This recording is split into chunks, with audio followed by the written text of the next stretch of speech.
My name is Magnus Heystek,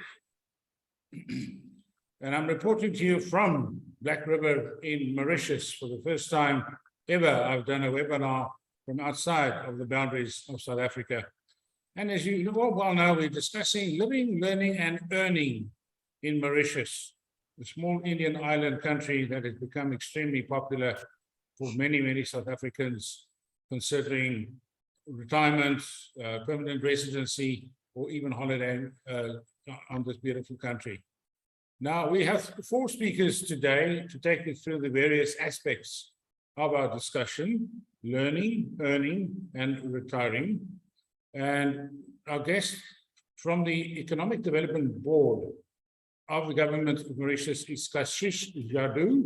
He's going to be talking to you about why Mauritius has chosen the retirement route to attract people to come and live on the island. And he'll tell you more about the thinking behind it, the areas where people are retiring, how to retire, how simple it is to retire on the island.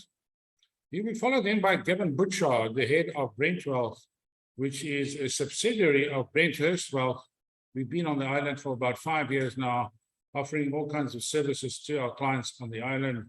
And just recently, we've also purchased a part of a trust management company to further enhance our offering to our clients on the island. Gavin and his wife, Yolandi, have been on the island for about 4 to 5 years. And Gavin will be relating his experiences as a South African moving to the island and how we can assist you, whether you're contemplating a permanent residency, property ownership, setting up of trust companies, Forex, and all those kinds of things. And then, of course, a lot of people ask us about, what about education in Mauritius? Is it up to standard? Is it world-class? And I'm very proud to announce that Professor Jansen van Rensburg, who's, as you can hear from her surname, is a South African coming from little old Tikkies in Pretoria. She heads up, or she's the campus director at the Middlesex University, the very well-known university in the Black River area, Cameroon area of Mauritius. What's going on at the university, what kind of courses they offer, what does it cost to send your children to the Middlesex University, etc., etc. So there's a lot for everything. And of course, we have an interactive webinar where you can ask all the questions that you want about Mauritius. But as many people know, I've been involved in Mauritius for many, many years. First, as like many South Africans, coming to the island on honeymoon, and then maybe coming twice on holiday over many years. And I've seen how Mauritius has grown from one, as if one can call it, a sleepy island country, which has rejuvenated itself into a very modern, rapidly growing country that is overtaking South Africa in many respects and most other countries in the African continent. For example, the ease of doing business is very important, and that was my experience. It ranks first in Africa in the ease of doing business. Very little red tape. The officialdom, the people on the island want to help you set up bank accounts, set up companies, set up trusts, and trade, because it is part of the growth. And it's also not, other instances also have a high rating of Mauritius. The Mo Ibrahim Index, for instance, looks at corporate governance in Africa. Mo Ibrahim is considered to be one of the most influential Africans, founder of a cell phone company, which he sold many years ago. And every year he ranks countries in Africa in terms of governance, good governance. And Mauritius has been #1 for many years. The Heritage Foundation, for instance, looks at things like peace in Africa. And again, Mauritius is considered the most peaceful country in Africa. And only last week, I saw that Mauritius, in terms of safety for women, ranks the first in Africa and 7th in the world, behind countries like Japan, Switzerland, etc. So that is the one thing that strikes you after spending some time on the island and coming from South Africa with this very high crime rate. The crime rate is absolutely non-existent. You can move around freely. You don't have to worry about hijacking, thefts, murders, personal assaults, etc. And there's just no crime on the island. And from a South African perspective, it is part of the attraction of at least spending some time on the island. Then you have things like its demographic or democracy index, which ranked highest in South Africa or highest in Africa. So all around, it's not only myself saying this, a lot of global institutes are saying Mauritius is doing exceedingly well in a number of leading global indices. Mentioned the safety part, and it's also very importantly, it is ranked as the happiest country in Africa, and it's number 57 of 156 countries in the world. So it's a very, very relaxing lifestyle and very, very appealing. So what are the investment options? And Gavin Butchart is going to be talking about this in greater detail. Opening up of bank accounts, property purchases, that for instance has been the primary conduit for moving to Mauritius and getting permanent residency.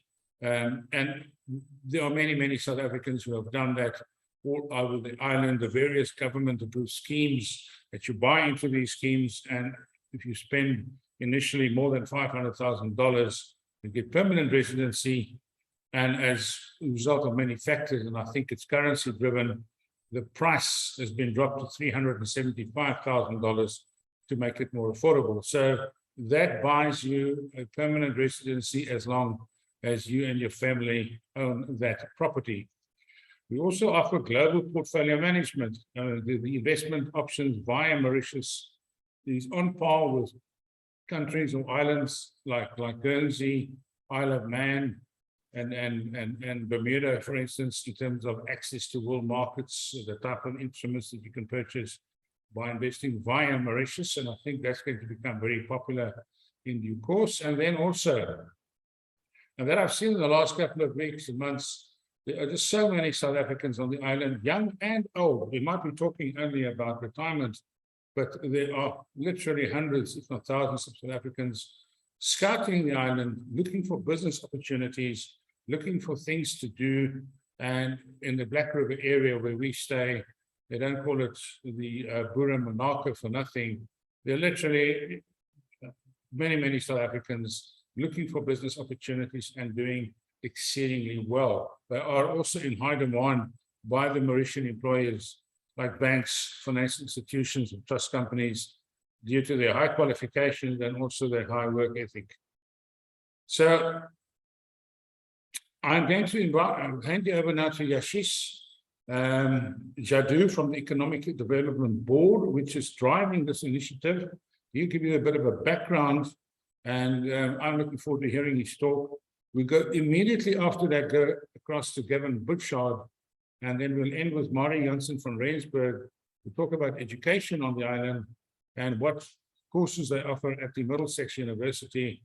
And she might make some comment about how rapidly that area is developing. I've seen some of the master plans for that, what they call the Uni City, Smart City, and it reminds me of standing on the site of Umhlanga before the boom took place, and we come back 20 years later, it'll be effectively a city coming out of the ground. So without much further ado, hand you over to Kashish. Kashish, thank you very much for joining Brent as well at our webinar today.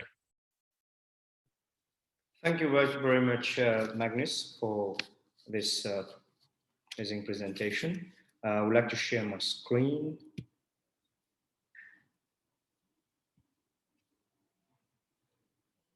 Yes.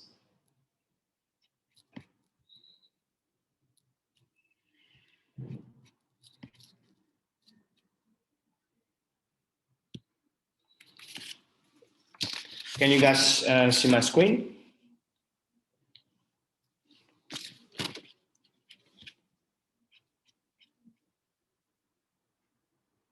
Hello?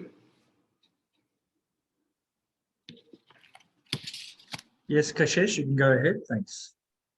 Yes. Thank you very much, Gavin, for this introduction. Distinguished guests, ladies and gentlemen, greetings from Mauritius. On behalf of the Economic Development Board, I wish to extend my appreciation and thanks to Breakfast Wealth Management for this opportunity to deliver this presentation, which will showcase the various key offerings of Mauritius as a place to invest, as a place to relocate businesses, and most importantly, as a place to retire. Mauritius, being at the crossroads of Asia and Africa, forms part of the Mascarene Islands, as you're all aware, is recognized as an international financial center of repute and substance, is one of the most dynamic and robust economy in the region. Mauritius at a glance, Mauritius is a tropical island with 1.3 million inhabitants, where there is a rule of law prevails in a hybrid legal system.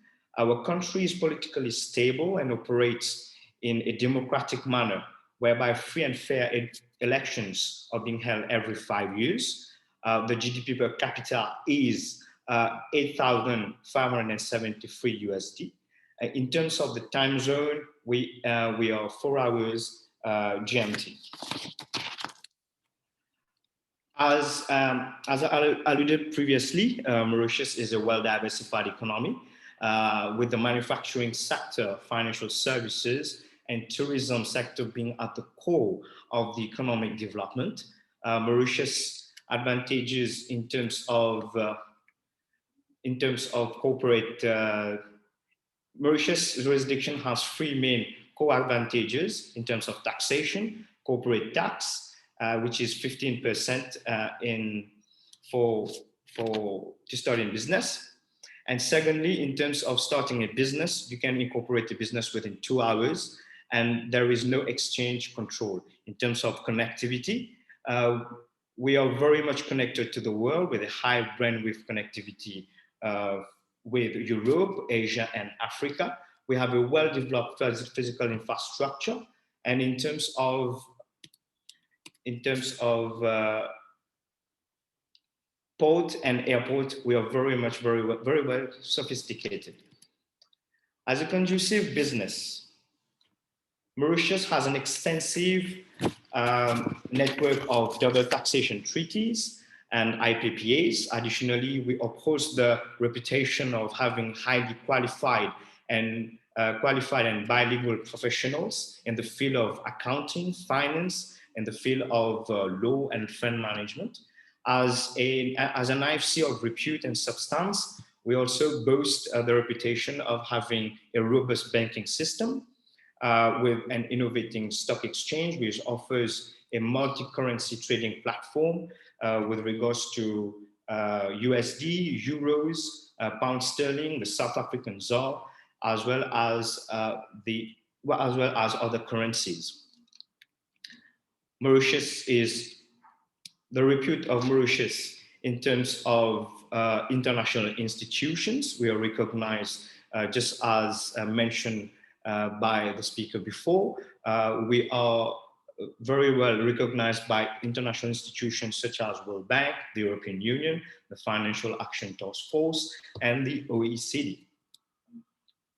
Now, coming to the question of retirement, Mauritius is blessed with a warm and conducive weather, along with a peaceful and harmonious environment, which makes our country a remarkable place to retire. Being a primarily a tourist destination, we offers a variety of sea and land activities, and it is one of the most sought exotic destinations in the world, as you can see in the picture itself. We also has a rich cultural and historical history with various architectural heritage, which honors our diverse ethnic and religious presence in our island. Today, we are proud to have the presence of international students as well, such as the Middlesex University, such as the Curtin University, and this will allow foreigners who wish to come and invest, who wish to come to retire in Mauritius, who wish to come to work in Mauritius, to take their children can come here and study in these prestigious universities. When we talk about retirement today, we also talk about the medical system, and health being one of the most important and most significant aspect for a retiree. Therefore, Mauritius is also known as have to have an advanced healthcare system. There is a vast choice of emergency health facilities, which includes public and private hospitals. We have been able to revamp our medical sector services. We also have 5 public hospitals which offers general services for all patients, for all people who suffers from health problem. We also have 5 public hospitals with goes in terms of specializing in healthcare, in terms of cardiology, orthopedics, ENT, ear care, and eye care, and chest. We also have several healthcare centers and mediclinics, which is at your disposal so that you can get yourself treated if there is in case of emergency. And we also have 18 private clinics and 11 specialized centers. Healthcare being one of the most important thing for important aspect for a retiree, Mauritius actually positioned itself to have an advanced healthcare system at the disposal of our retirees. In terms of the permits, we are proud to say that, in fact, the South African nationals is amongst the top 5 list of foreigners who has come here to work, invest, or retire. They are very well known to the Mauritian culture, Mauritian economy, Mauritian service that we give. And as at the August 2022, we had 209 retirement permits that has been issued for South African retirees. So the appetite for South African to come and retire in Mauritius is very much increasing. Now, to come in Mauritius, we also have a number of permits that we give. If you want to come and invest, work in Mauritius as an investor, as a professional, or as an innovator, or as well as a self-employed, you would see in terms of as an investor, the minimum investment is 50,000 USD, and the turnover should not exceed to 133,000 annually. For a professional, the basic salary is more than 1,500 USD.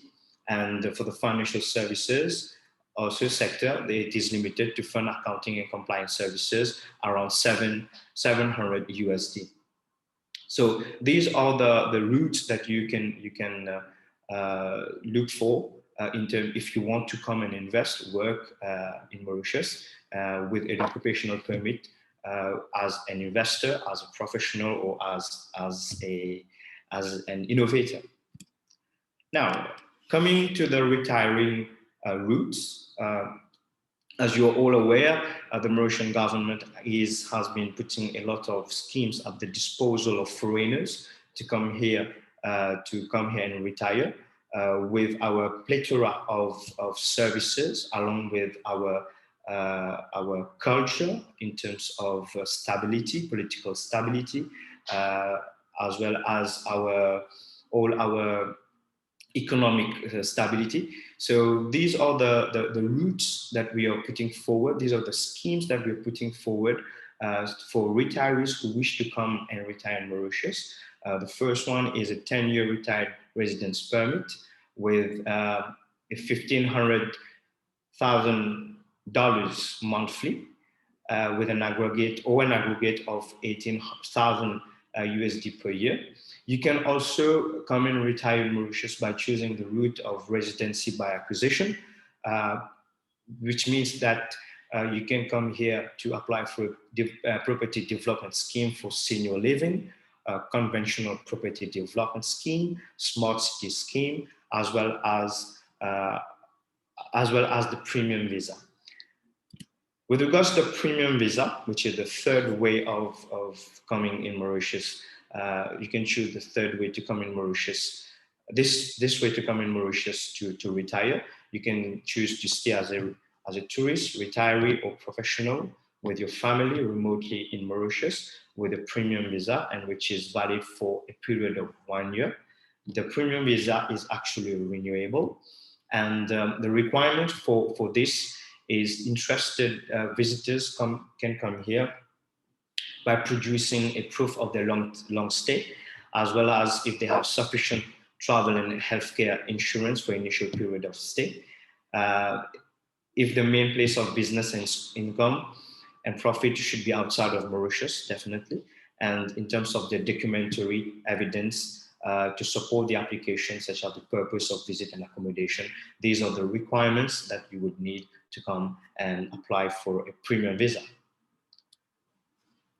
In terms of, we are also, like I've alluded before, we are also putting forward one of the routes, which is property acquisition by non-citizens. So you can come here and acquire an immovable property for a business or a commercial property. This can be part of a smart city.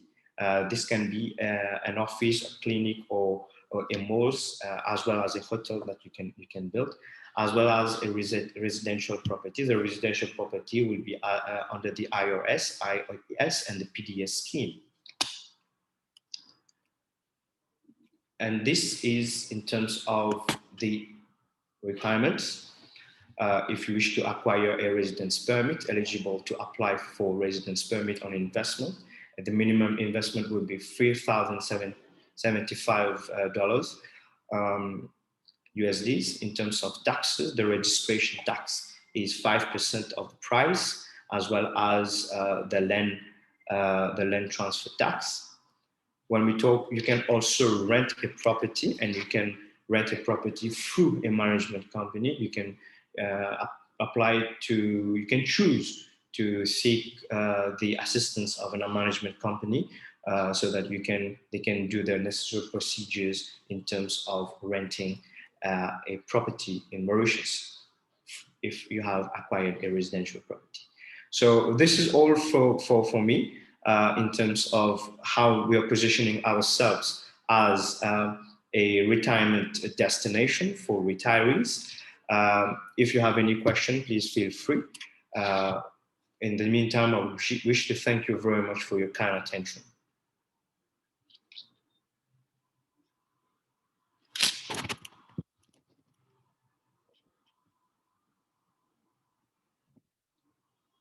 Thank you, Kashish. I'm going to probably take over here on the next bit. And I just need to share my screen quickly, Kashish, if you allow me to do that. Cheers, thank you.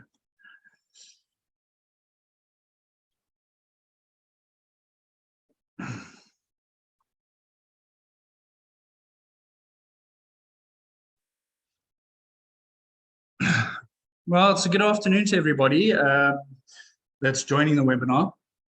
I'm going to basically be speaking, as Magnus mentioned, pretty much working and living now in Mauritius. The Plan B has become an actual living and working Plan B.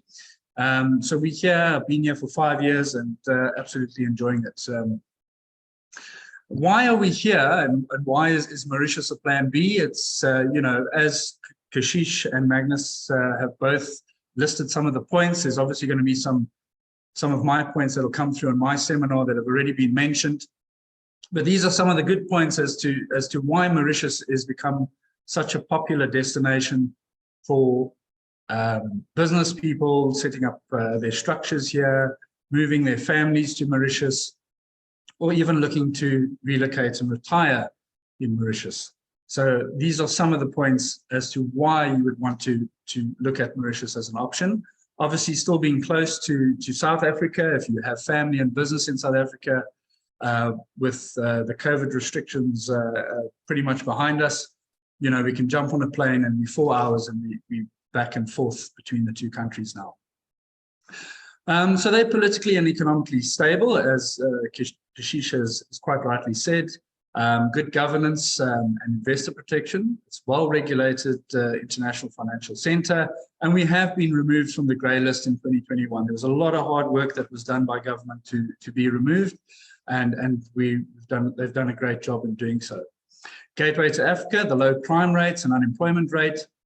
We have the international education system, which Professor Jansen van Rensburg will be speaking about, mostly with the Cambridge system. Good medical facilities, which we'll go through as well, competitive and attractive jurisdiction. The government in the last budget is also, due to what's happening in Ukraine and Russia, is looking to reduce its dependency on imports, going forward. So that's going to be a big driving factor, I think, for the government going forward. And then obviously we have the attractive and competitive tax rates. I thought in my presentation, I'd just bring up something that's come across our desk quite often now. And what we're seeing is the cost of living in South Africa versus Mauritius. Historically, there used to be quite a big gap. I think that gap has since closed, and it is closing. You can have a look at that. I mean, this is per country relatively low in terms of the other first world countries, but that gap between South Africa and Mauritius seems to be closing now as well from a cost of living index. Just some of the items that we've looked at. If you're looking at rent from a Mauritian point of view to a South African point of view, bearing in mind this is a general comparison. If you're getting a sea view, it might be slightly skewed the closer you get to the coast. So, you can have a look at your Mauritius rentals versus South Africa, where Mauritius is coming in at a slightly cheaper, or it is coming in cheaper than South Africa. There again, this is a general estimation in terms of the comparison. And then with the properties, obviously being a very small country, space is limited, so that comes at a premium. The one to look at, and I think where a lot of the saving comes in from a South African point of view, is we can see from our utilities, that we get a lot more benefit here from a saving point of view than in SA. I mean, in South Africa, in Mauritius, there is no rates and taxes, whereas in South Africa, you do have your rates and taxes, and those are increasing, as we see on an annual basis. So Mauritius wins here in all the categories in terms of internet, mobile, and obviously your basic utilities there. Just from a medical point of view, these two are pretty much, they're very similar. However, I can start to see, more and more South Africans, young South African professionals coming across, opening up their practices in Mauritius. There's a lot more, high-tech facilities that are being opened. So this is very similar to SA in terms of the type of care you'll be getting in Mauritius. And I think in Mauritius, it's definitely improving. We're getting a lot of Europeans and South African professionals coming across and opening up their practices here.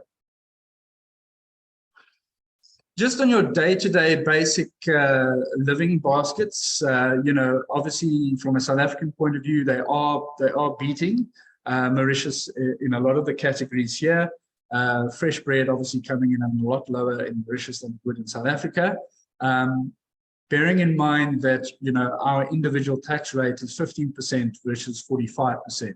And this is also dependent on what you buy and where you're purchasing your items. This is just a few more items in terms of, the basket, where you can start to see a lot of our wine is imported, hence, the fact that you'll probably find in South Africa it's a lot cheaper than Mauritius. The domestic beers and obviously your SIM tax type products, your cigarettes, South Africa beats on those.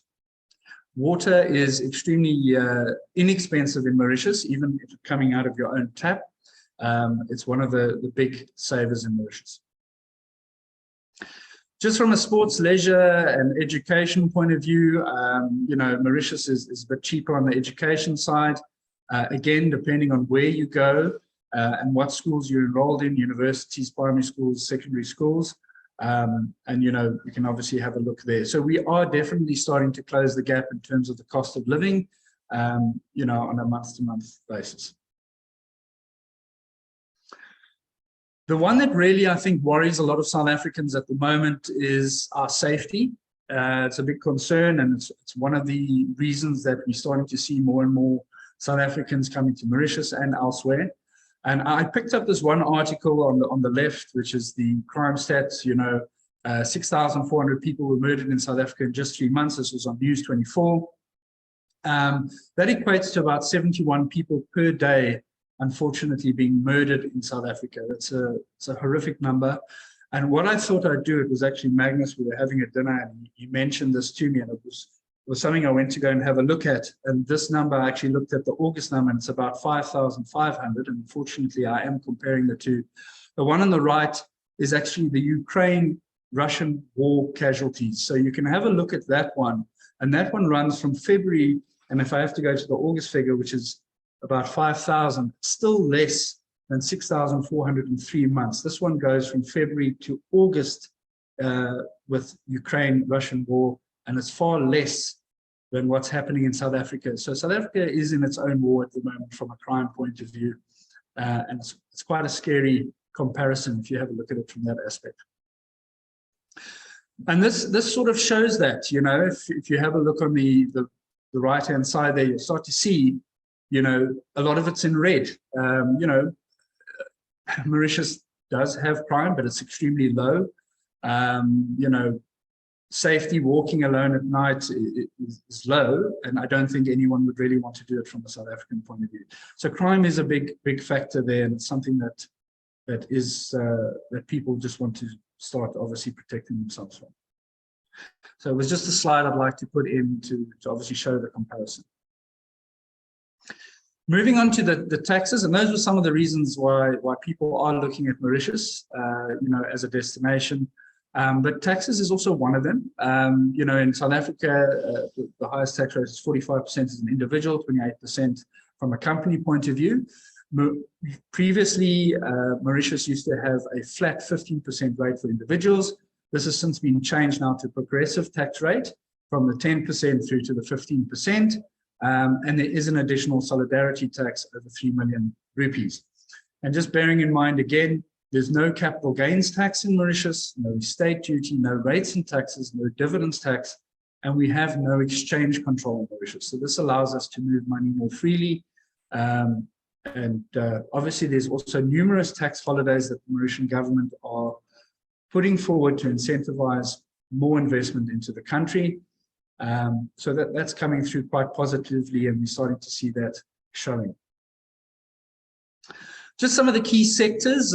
We get a lot of questions with regards to clients asking us what kind of businesses can we open and what sectors are there in Mauritius. I mean, Mauritius is very dynamic. It's ranking in the top numbers in terms from a financial services point of view. But there are a lot of other sectors, the manufacturing, the construction, you name them, they are definitely moving in the right direction from all types of businesses that are opening up, and there are opportunities that come with that. So if you're in any type of business, give us a shout, and we can definitely have a look at what opportunities are available on the island. From a renewable energy point of view, that's quite a good one. And again, Mauritius is definitely moving towards the green side and trying to be 60% renewable energy. That's their target by 2030, and I think they're moving more and more towards that. So that's quite positive. These are just some more of the sectors that are available. We're obviously seeing from the real estate, hospitality side, that's definitely booming at the moment. We drove past a sugarcane field which didn't have one crane on it about 2 months ago, and suddenly there's about 10 cranes that have popped up. So that's definitely, we're starting to see the building aggressively moving in Mauritius. So that's happening quite fast. The Freeport and logistics side, that's also a very interesting one for anyone who's looking to export out of Mauritius. It's duty and VAT free. That's quite important. And you can reduce your tax from 15% in the company down to 3%. So that could be very attractive for anyone looking to import and export out of Mauritius. Just some of the investment opportunities, as Kashish and Magnus have mentioned, there's various opportunities on the island. We've made contacts in various sectors, and we're happy to discuss any of those opportunities that some of the clients might be looking for, and we can help point them in the right direction and definitely set up those meetings, obviously with the assistance of the EDB. Just to make mention that any South Africans or foreigners coming to Mauritius, we do need to go through the EDB and get their approval as a non-citizen. Some of the schemes that are available to us, there is quite a lot of schemes. There's new schemes coming out all the time. So there is a variety of different schemes. You're not restricted only to one type scheme or the property type scheme. You can, there are various types of schemes, and with those schemes come different tax holidays and different requirements. So if anyone's interested in any type of scheme that you may be interested in, then please feel free to get in touch with us, and we can obviously go through any specific scheme that may be of interest to you. Some of the most cost-effective ways to get into Mauritius, 50 years is the retirement age, and as Kashish has gone through these slides already, the three main areas, in terms of bringing retirees to the island. I think this is one of those areas that the EDB is pushing, from that aspect. 50 years is the retirement age in Mauritius, and I think it's a great age to come and retire. The three routes to retire in Mauritius is obviously the 10-year residency permit or retirement permit. You've got to bring in your 1,500 USD per year. This allows you to stay on the island for 10 years. You bring in your 1,500 USD. You can obviously bring more than that. You spend it on the island. These funds need to come from outside of Mauritius. So you have investments offshore, or you have a living annuity offshore. You can bring those funds into Mauritius, and you can happily retire if you meet the requirement as stipulated there. Residency by acquisition, there's two types of the properties there. Again, Kashish has gone through this. The one where anyone can purchase is the 375,000 minimum amount in the designated schemes that we as non-citizens are allowed to purchase. Alternatively, there's the property development scheme for senior living. This doesn't require the 375 purchase price. The premium visa, again, this is not necessarily for the retirees. This allows you to work in Mauritius. You can stay up to a year, which is obviously renewable. You can be employed from sources outside of Mauritius. You cannot enter the Mauritian job market, and that allows you to be in Mauritius, bring your family over for a year. And if you are what they call a working nomad, and you don't require to be in a specific country, you can set up your offices here. There's really good internet connectivity, and you set up your offices and you can work from Mauritius for a year, which is obviously renewable, bringing in your foreign direct investment or your income to Mauritius. So what do Brent Wealth offer over and above what I've already said? We also have a full Forex service on the island where we can assist in opening up your trading account, applying for your tax clearances. This will obviously be from the South African point of view. The administration with regards to booking your Forex, we have competitive rates, and you can obviously have a chat with Gavin Butchart on the island, who deals with all our Forex here. We also assist clients, as Magnus has mentioned. We've partnered with a management company on the island. They are duly licensed with the FSC, as are we. They deal with fiduciary, wealth management, tax advisory, so residence permits, commercial property. We've partnered on the commercial and residence property side. We've partnered with the developers on the island, so we're not estate agents. We actually deal directly with the guys building the developments on the island, so we can introduce clients directly to them. There's a foreign exchange, obviously opening of bank accounts in Mauritius. You don't necessarily have to be on the island to open a bank account, so we can assist you with that. The appointment of your trustees, directors, and registered officers. Should you have an office that or structure you'd like to move to Mauritius, that we can assist with as well, be it your business, your headquarters, that we can set up here. And obviously we do all the statutory returns, administration, risk and compliance. We'll take care of all of that. And then we also introduce you to any other Mauritian business opportunities that may come across our desk, and we can put you in touch from a Mauritian point of view. And that's pretty much it from me. If anyone has any questions or would like to get in touch with us, these are our contact details. You're more than welcome to pop myself or Yolandi an email. You can give us a telephone call, and we're definitely happy to give you a shout back and look at the various options and the opportunities that Mauritius has to offer. Thank you very much. I'm now going to be handing over to Marie Jansen van Rensburg.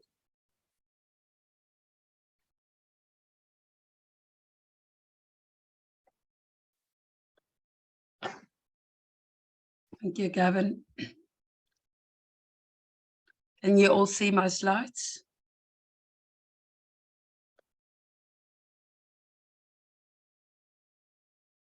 We can. Thanks, Marie. Fantastic. Apologies, I came back with a horrible flu from South Africa, so you'll just have to bear with me. So if you can't hear me, I'm sure you'll see my slides. It's a great privilege to talk to you about education in Mauritius, because in Mauritius, education is still education. Students come to us to study, and they do exceptionally well. So for a little island, we actually have quite a few universities on the island. There's 10 public universities, and they service around 25,000 students.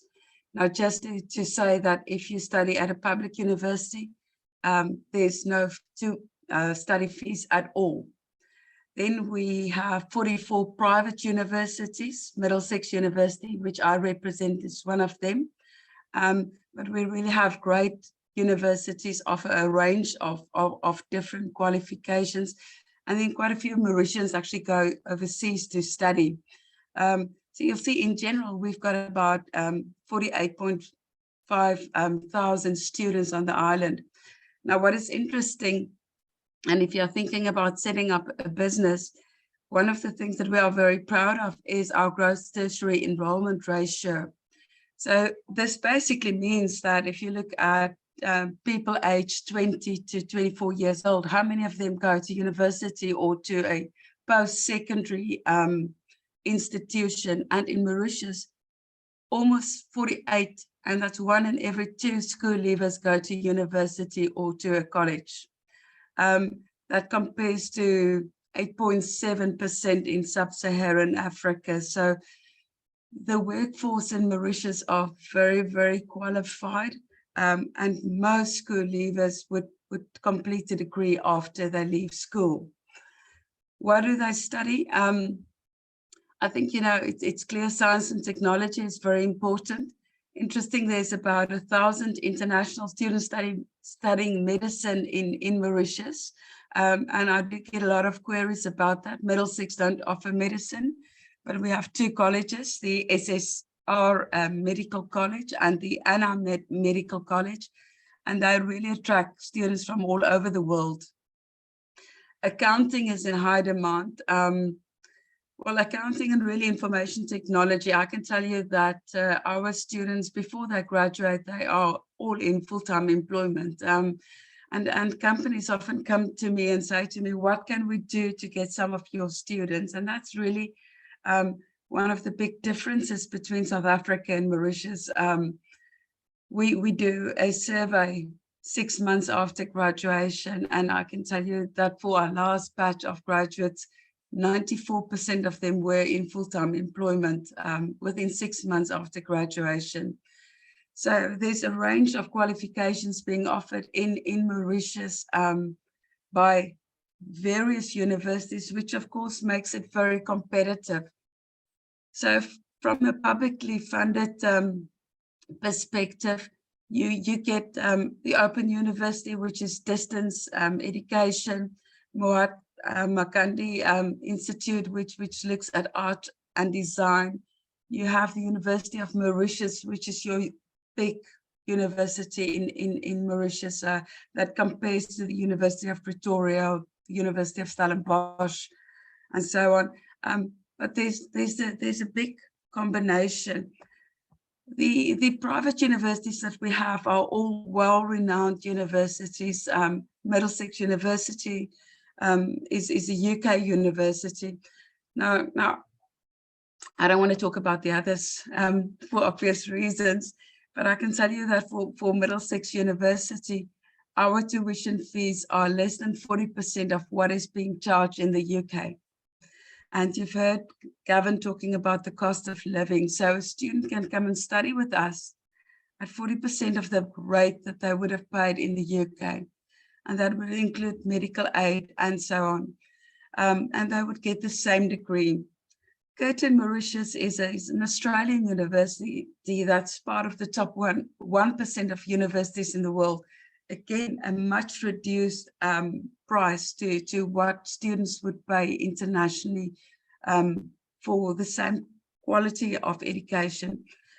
In fact, I want to go as far as to say that I think students in Mauritius have a much better experience than in Australia or in India or in the UK or in France. We have smaller classes. We know our students by the name. They do student things. They don't strike. They don't complain. They study, but they are part of adventure clubs. They're part of media clubs, of psychology societies. They give back to the community. They really make a difference. They do a lot of volunteer work. They have opportunities to serve in leadership positions. So once they are qualified, they have a really impressive CV, which makes them very attractive, not only in Mauritius, but worldwide. So a lot of our students, for example, would go overseas and work anywhere in the world because they've got a UK qualification, which is recognized everywhere. There are also various universities that have affiliations in Mauritius. So really anything from Mankato, which you are probably aware of, to the University of Arizona in the US, University of London, and so on. So people who relocate to Mauritius has fantastic options. You may ask where students are coming from, and this is interesting. A lot of our students are from India, studying specifically things like pharmacology. The South African students tend to study medicine. We have a very big cohort of Zimbabweans here as well. And then West and East Africa. In Seychelles, for example, we are one of the preferred destinations for their students, and they are government-sponsored students. So why should students study in Mauritius? That's always a question I get. I think it's very affordable. When you look at the price of international, if you look at the price of international qualifications, it's much cheaper to do it in Mauritius, but it's also world-class facilities. The visa process is really, really easy. A visa can take from 24 hours to 2 weeks to process. And you know, students on a student visa can work for 20 hours a week, and there's more than enough work for them to do. It's a unique lifestyle, and there's a blend of cultures, and this is something I've been living in Mauritius for 5 years. We appreciate different cultures, we appreciate different religions, and we celebrate it together. So it's really wonderful to be part of a community where we celebrate diversity and where we are very inclusive in our approach. The accommodation is really affordable. Gavin showed you some of the statistics there. Then, of course, our students get free public transport, which is fantastic. They can get on any bus or on the metro or even on water taxis, and they can go anywhere. I've been talking to some international students, and they tell me on a Saturday, they get on a bus. And when something looks like it's an interesting attraction, they get off the bus. and they explore the island. And as Gavin said, it's so safe. It's really so safe. You can get on a bus, you can get on a train, you can go anywhere, you can go on your own, you can go as part of a group of friends, but it's really fantastic. I've already said that students can work for 20 hours. Something Gavin did not mention, which I think is fantastic, we now also have a young professional visa, which allows students who have completed their qualifications in Mauritius to work and live in Mauritius for 10 years on this specific visa, if they find a job. Now, I hope the next one will work, because I thought I would share with you some of our student experiences. So I think just in the chat screen, let me know if it's not working, but just a short video clip to give you an idea of what to expect at a university like Middlesex.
I understand that there was no sound.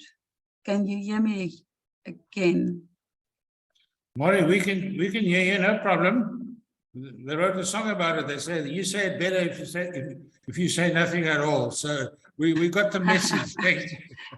Thank you very much. And look, I think what I would suggest, do yourself a favor if you are interested in Middlesex, is just to really go to YouTube and Google or type in Middlesex University Mauritius. But I think the images, if you've seen the images, you would get an idea of what student life is about. We are a global community where people really live, learn, and study together. You've seen some of the facilities of our wonderful and beautiful campus. On the slide, on the screen at the moment, you will see some of our ratings. Magnus said at the start, you know, do people get quality education in Mauritius? Absolutely, yes. Where are our lecturers coming from? Well, from Oxford, from Cambridge, from Harvard, from South Africa, from everywhere in the world. Our students get fantastic lecturers with really great credentials. Maybe just a few things that I want to say about the schools for those of you considering relocating. We have fantastic private schools in Mauritius. We follow the Cambridge A-levels model, or the IB, the International Baccalaureate qualification. At Middlesex and at Curtin, we've got special permission still to take students in from South Africa with an IEB or an NSC. So we still consider the qualification, but that is subject to obviously good grades. For the students that don't make that doesn't make our admission criteria, there are alternative pathways coming in through foundation programs. And Middlesex University has 2 intake periods. The first one that's obviously aligned with the UK, where we start at the end of September, and the second one in February that specifically caters for the South African market. Students that starts in February will be on a compressed program, and they will join the second year in October. So that's also an added benefit. So thank you for your time. Apologies for the voice. Do Google us, Middlesex University Mauritius, but obviously you are also welcome to Google Middlesex University UK.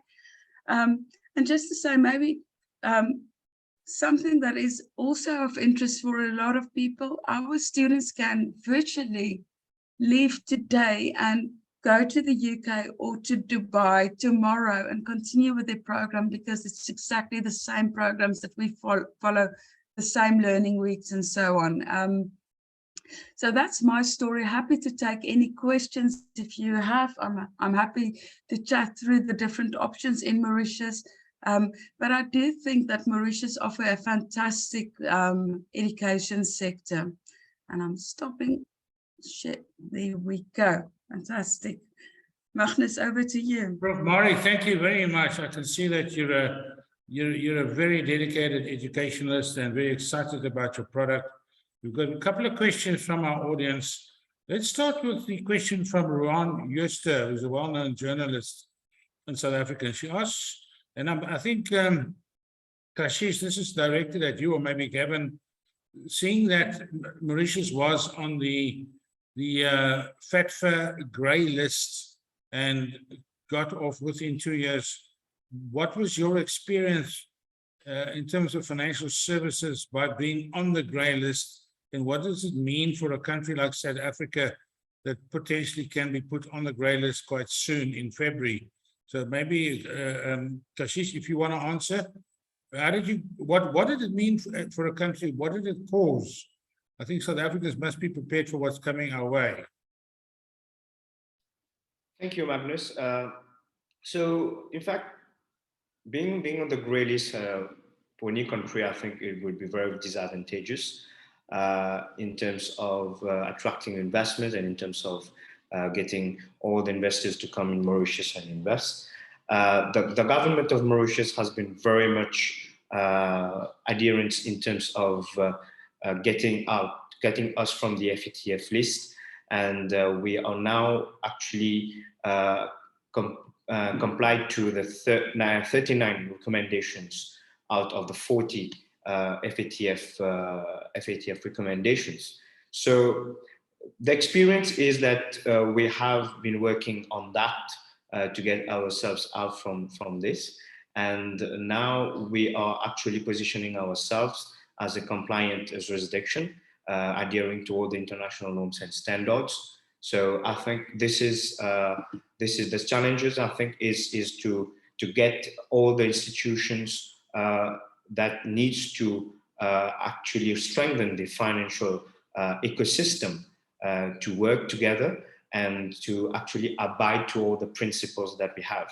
So I won't go do a long history on what we have been through, but all I can say that I think governments should make the right decisions so that they can actually adhere to international norms and standards, whereby to strengthen the financial sector, this financial system, which will eventually attract more investment, more money in the country. So yeah. Thank you very much. Gavin, you and Yolanda also had to deal with Mauritius being on the grey list. My observation was that it dramatically increased costs to deal with banks, financial institutions. The turnaround time was longer, and it was just so much more difficult, dealing. So what, if you want to make some comments about that as well? Yeah, Magnus, you're 100% correct. We started to see the heightened, or enhanced due diligence. We saw that coming through quite a lot. And obviously diving down into the UBOs in terms of certain structures and going into more depth. So from an investment point of view, it's now more attractive. Definitely. Obviously, if any country goes on the grey list, it's not advantageous, exactly as Kashish said. People tend to not want to invest in countries that are on these types of lists.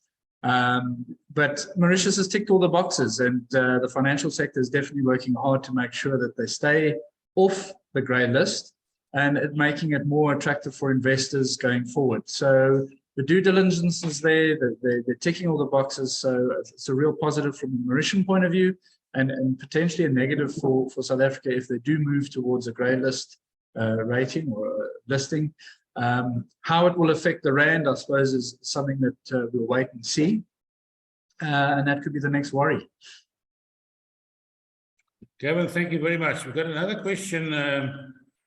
How many retirement estates in Mauritius and average prices? Maybe I can answer that question. As far as I know, not many have been built. They are in the pipeline, and they're being built by large developers like Medine, who are building purpose-built retirement estates.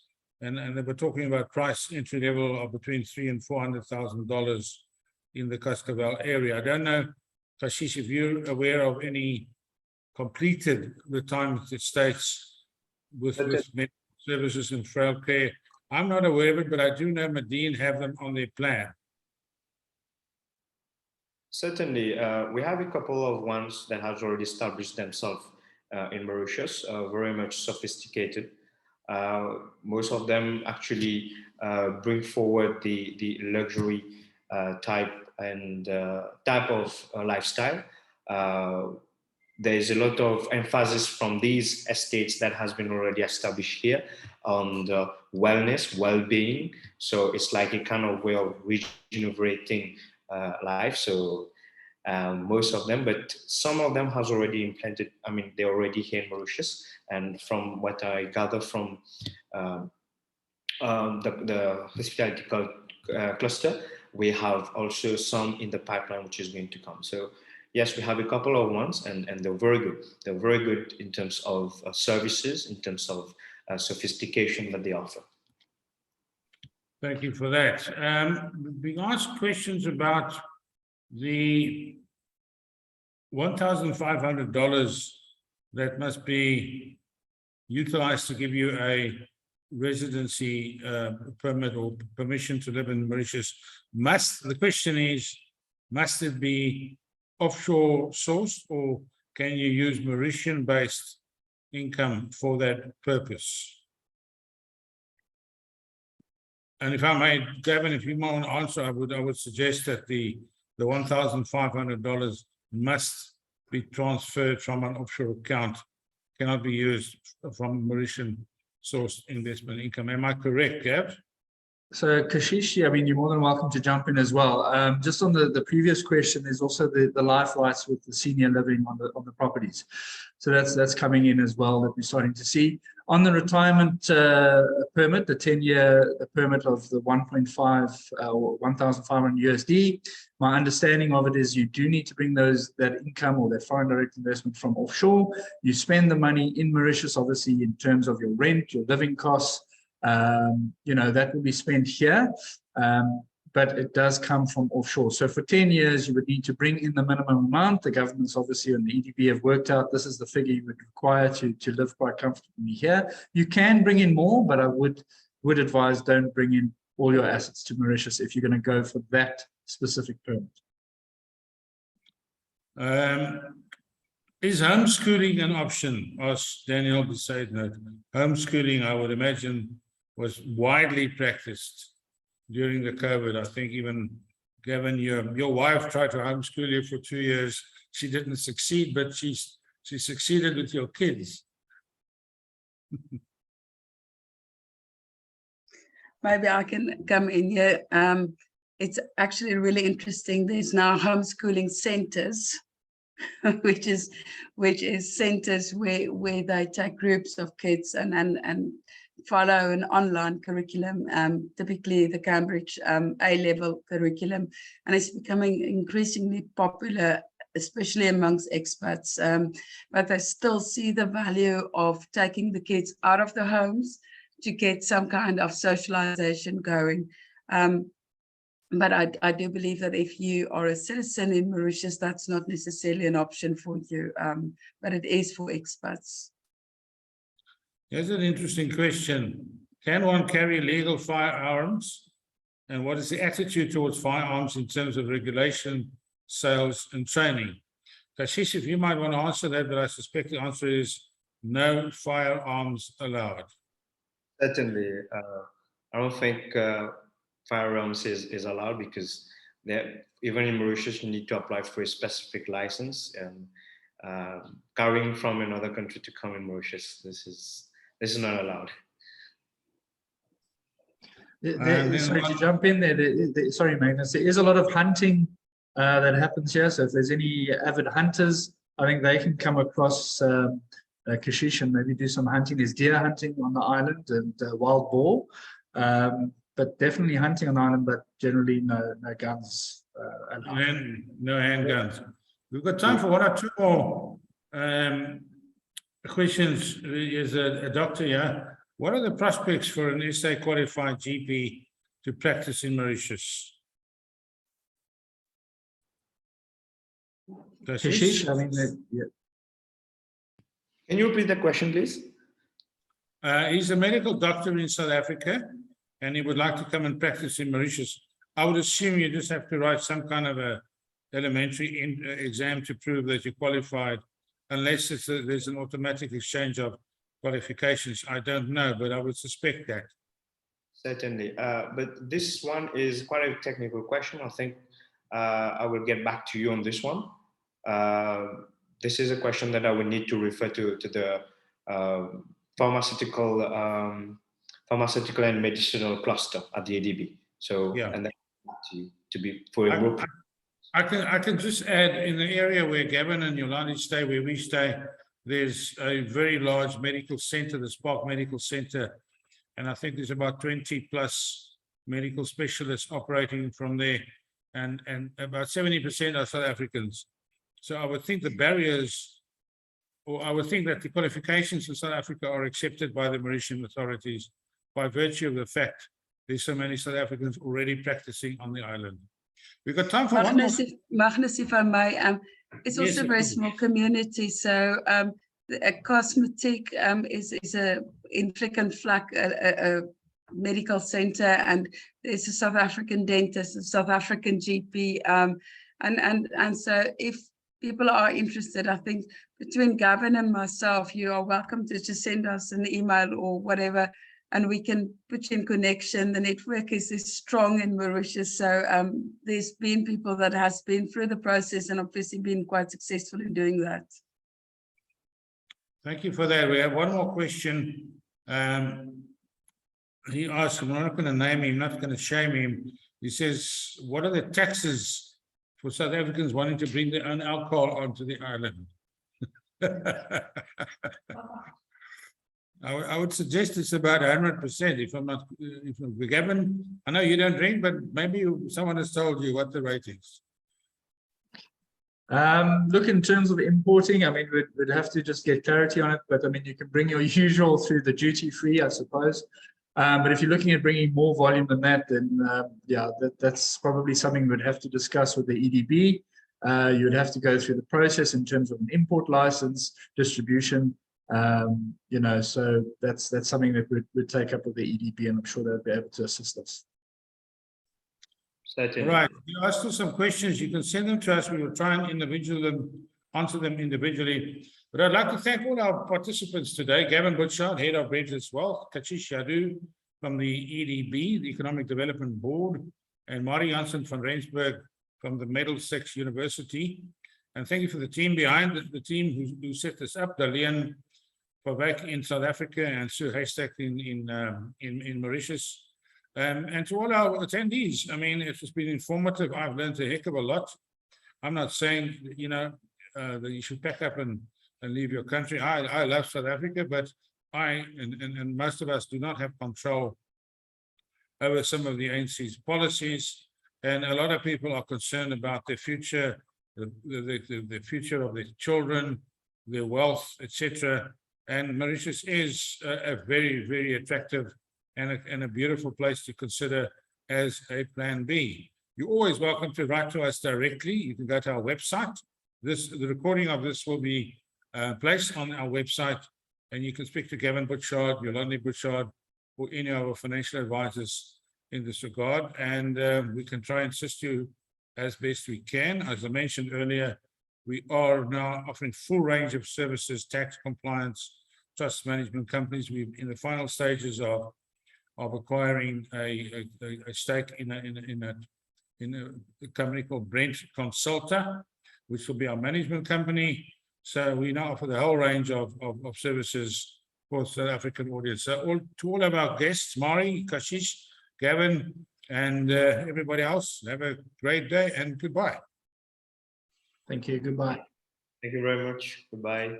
Thank you. Goodbye.